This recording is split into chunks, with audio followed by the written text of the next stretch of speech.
is involved in the beef and lamb project. Question number 8, the Honourable David Parker. Thank you, Mr. Speaker. My question is to the Minister of Finance. Does he stand by his statement regarding migration to Australia? What's the point of standing in the airport crying about it? If so, how many people have left permanently for Australia since he took office in November 2008? The Honourable Bill English. Mr. Speaker, as I said in answer to the same question from the member on the 24th of July, 25th of July, 26th of July and the 1st of August, yes. My full statement was, what's the point in standing at the airport crying about it? We've just got to compete.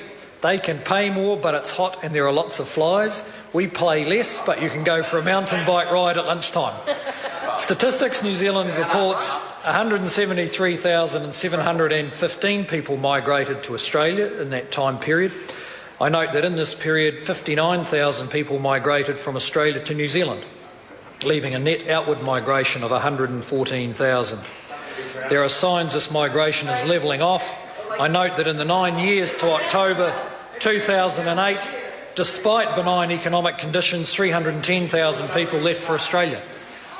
The Honourable David Parker. Given that more than 173,000 people have left for Australia since he took office in 2008, and the year to October 2012 saw 53,695 Kiwis leave, does he agree that his government has failed to fulfil its 2008 promise to reduce the number of people leaving for Australia? The Honourable Bill English. Mr. Speaker, no. I think the reason that there has been higher out-migration has been pretty straightforward. Australia had a once-in-a-century boom in its resource prices. That meant that up till recently it has been sheltered from the effects of the global financial crisis.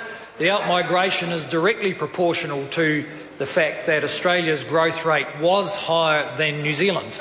Over the next few years, they look to be pretty similar, and that's why the out-migration is likely to slow down, and those leaving Australia to come to New Zealand, which was 59,000 in the 4 years that the member referred to, is likely to increase. The Honourable David Parker.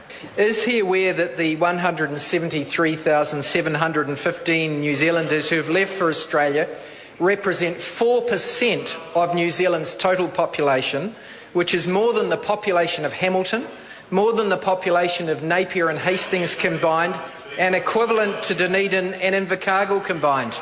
The Honourable Bill English. Well, Mr. Speaker, I'd believe those numbers if they came from the Department of Statistics and not from the opposition spokesman on finance, in which case I'd have to divide them by 7 to get it right. But he's probably right. The Honourable David Parker. Does he agree that the New Zealanders leaving for Australia in record numbers are doing so because of low wages and a lack of jobs in New Zealand? And if not, why are 54,000 Kiwis leaving for Australia every year? The Honourable Bill English. Well, Mr. Speaker, I think I explained to the member, which I think he knows, that around 2007 Australia had experienced a once in 100 years more than doubling of its commodity prices. That gave Australia a large unexpected increase in income, and that has meant high wages, which has attracted New Zealanders. Over the next few years, our growth rates are pretty similar, around 2.5% to 3.5%, and I would expect that those flows will slow down a bit.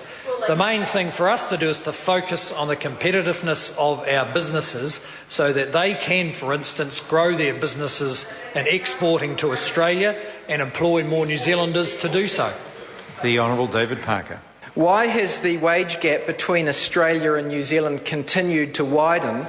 And using the purchase price parity figure that the Prime Minister prefers to use is now $27.73 a week wider under his government after he campaigned to narrow the gap in 2008. The Honourable Bill English.